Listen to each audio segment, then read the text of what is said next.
Chapter 6. They had lived in St. Francis for 3 weeks when, early one evening, all the prisoners were commanded to attend a grand council.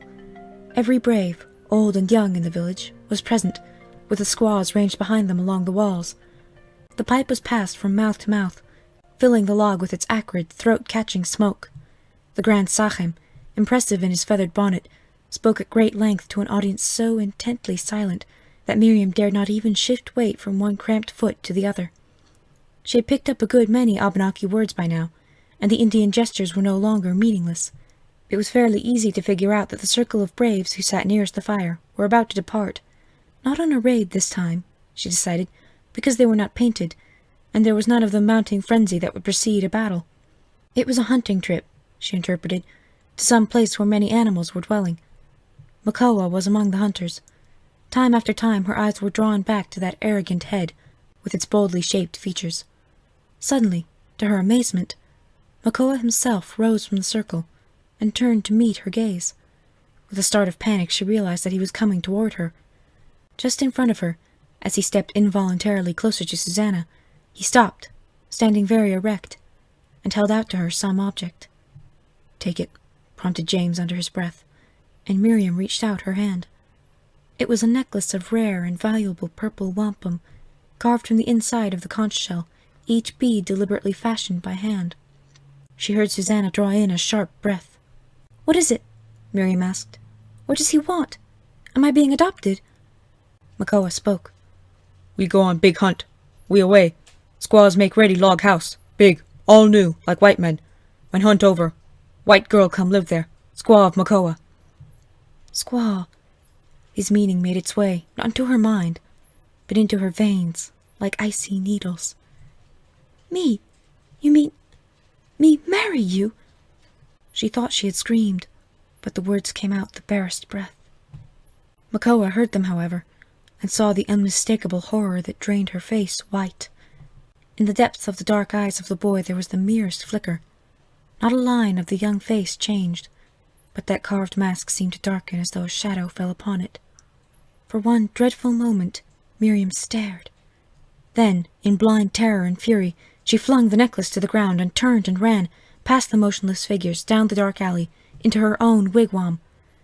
The ancient squaw, roused from her nap, looked on with unblinking eyes as Miriam flung herself sobbing on the pile of blankets. There Susanna and James found her, when they themselves were at last free to leave the council. Susanna bent and gathered Miriam into her arms, as though she were little Sue. James stood inside the wigwam door, with both concern and disapproval on his face.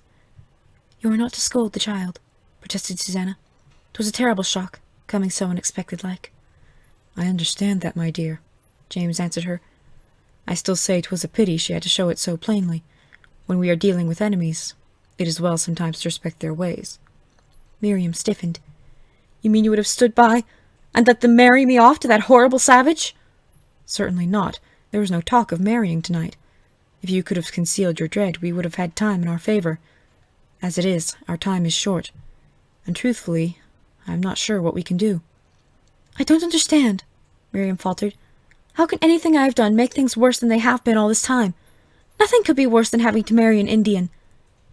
"Makoa thought he was doing you a great honor," Susanna explained.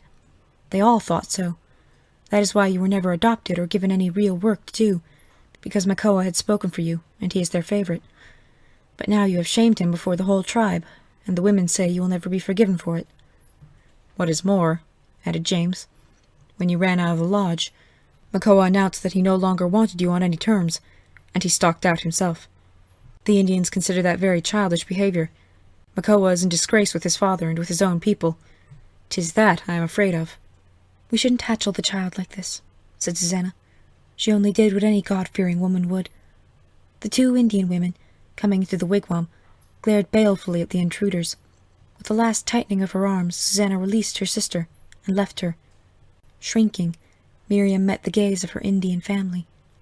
The girl's eyes glittered triumphantly, not so much with hatred as with contempt. Chogun's face was ugly. She pointed to the dying fire, and with a threatening gesture ordered Miriam to stir the embers. When Miriam, in confusion, moved too slowly, she emphasized the order with a vicious kick at the girl's shin. A stab of pain taught Miriam more clearly than James's warning that from now on her life in the village was to be a far different affair. Worse calamity befell them the next morning. At dawn, the Indian women went out to watch the departure of the hunting party, and taking advantage of their absence, Miriam crept to the wigwam of Sabattis in search of her sister. She had just reached the wigwam when 2 braves came to greet Susanna, escorting between them little Sylvanus, clad in new deerskin jacket and leggings. "Look, Ma," he boasted, "I got a new bow and 5 arrows all my own. I'm going to kill a deer, maybe even a bear." "Maybe you will," rallied Susanna, her voice trembling with foreboding, "when you're big enough." "I'm big enough now. I'm going to be a sun-up pretty soon. You just wait and see if I don't bring back a deer." "What are you talking about, Venus?" demanded Susanna, her eyes darting to the Indians in suspicion. "I'm not Venus anymore. I'm Matguas now. That means rabbit." "He big man now," grinned an Indian. "He go big hunt." "Big man?" cried Susanna. "He's only a little boy, only 6 years old. He can't go on a hunt with men." 6 year plenty big," nodded the Indian. "Indian boy go 5 years sometime." "Matguas smart boy. Make good son up," agreed the other. "Indeed he won't," cried Susanna, forgetting all caution. "You can't take a child like this. I shan't allow it." The grins vanished from the Indians' faces. Sylvanus, his fine prospects threatened, broke into shrill protest. "You can't stop me. I'm not Venus anymore. I'm Matguas. I'm an Indian now." "Stop talking nonsense, Venus. Where's your father? Where's Captain Johnson?" One Indian shrugged. "White captain make trouble," the other admitted. "Him tied in big wigwam. Not go out now." Susanna's hands went to her throat. She tried another tactic. "A child will just be in your way," she coaxed. "His legs will give out. He talks big, but he's only—" "Go now," broke the Indian roughly. "No talk more." "Venus!" sobbed his mother, throwing her arms around the child. Sylvanus lifted his brown cheeks for her kiss, as unconcernedly as though he were leaving for an hour's play. Then he broke from her and trotted away with the Indians. But as Susanna ran after him along the pathway, he turned back, and for the first time his blue eyes were clouded with doubt. "'Tis all right, isn't it, Ma?" he quavered. "What are you crying about?" The crack in his childish bravado steadied Susanna. Catching Miriam's arm in a grip that made the girl gasp, Susanna fought for a voice that would reassure him. "'Tis all right, Venus," she managed finally.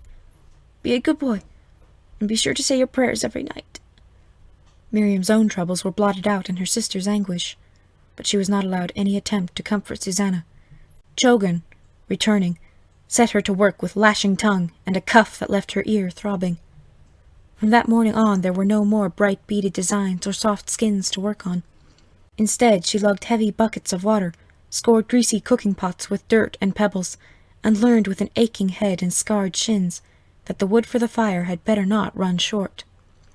One morning, under a vicious yank, the too often scrubbed calico dress ripped irretrievably, and Miriam was forced to put on the cast-off leather shirt and skirt that were flung at her. These foul-smelling Indian garments, far more than the back-breaking work, undermined her courage. They symbolized for her all the shame of captivity. In her own dress she had retained her white pride, but how could she even feel like a Willard inside these heathen clothes? Tears of weariness and self-pity dropped on the matted fringe. "I am no better than the others," she thought. "In a little while anyone would have to look close to tell me from a squaw, and I won't even care." That night, a shriveled old sun-up with a game leg that kept him from the hunt visited the wigwam.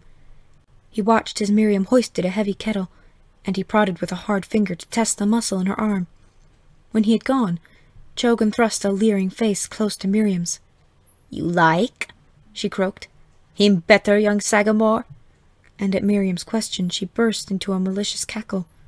Pretending to be in need of firewood, Miriam fled to Susanna's wigwam. As she neared it, she heard low voices in the darkness, and stopped short, unable to believe her ears. Susanna and her husband James stood in the shadow beside the wigwam, and they were quarreling in tense whispers. Never in her entire life had Miriam heard a bitter word between these two. For all her determination, Susanna had never dreamed of setting her will against James, and he, on his part, would have given her anything she asked without stopping to count the cost. Yet here, in the darkness, in a voice choked with weeping, Susanna was insisting, and James was refusing in anger. Miriam, both puzzled and frightened, crept away, ashamed of having eavesdropped. Next morning, she discovered the cause of their argument. It was barely daybreak when a rough hand and a prodding toe jerked her from her sleep. Chogan stood over her.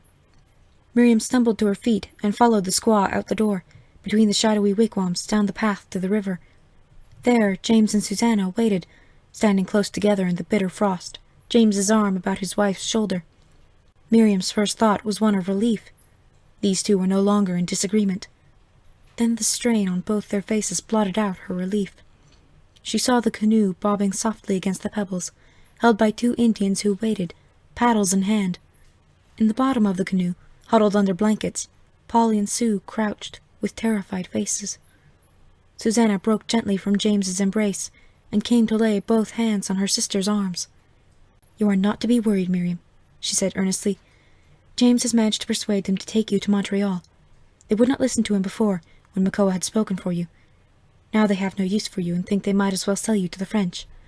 And once he is there, James can begin to arrange with Massachusetts for a ransom." Miriam hugged her sister in joy. "Worried?" she cried. "To get away from this dreadful place? 'Tis what we have hoped for all along." Susanna said nothing, and over her shoulder Miriam saw James's face, haggard as an old man's. "What is it?" she asked, drawing back. Susanna appealed hesitantly to James, who refused to help her. "'Tis nothing," explained Susanna finally. "Just that Sabattis will not let me go at present. Only you and James, and the little girls." "And leave you alone? In this place? Have you lost your mind, Susanna? How could you consider such a thing, James?" James clenched his hand.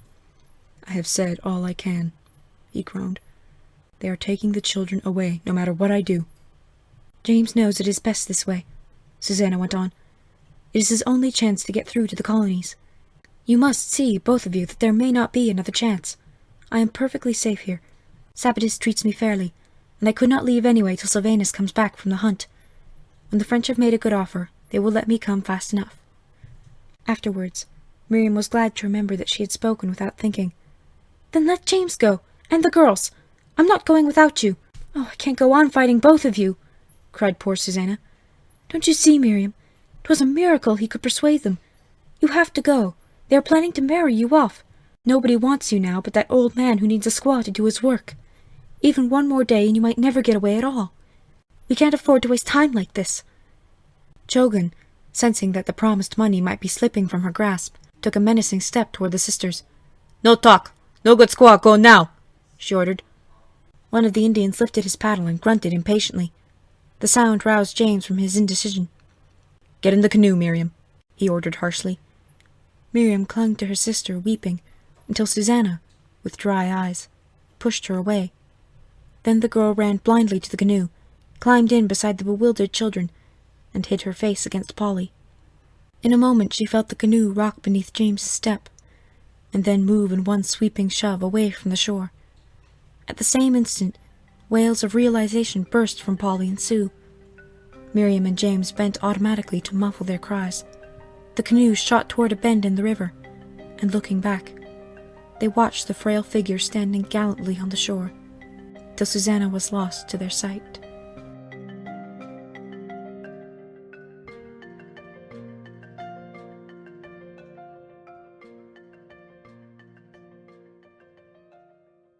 In the village was present, with the squaws ranged behind them along the walls. The pipe was passed from mouth to mouth, filling the log with its acrid, throat-catching smoke. The Grand Sachem, impressive in his feathered bonnet, spoke at great length to an audience so intently silent that Miriam dared not even shift weight from one cramped foot to the other. She had picked up a good many Abana standing very erect, and held out to her some object. "Take it," prompted James under his breath, and Miriam reached out her hand. It was a necklace of rare and valuable purple wampum, carved from the inside of the conch shell, each bead deliberately fashioned by hand. She heard Susanna draw in a sharp breath. "What is it?"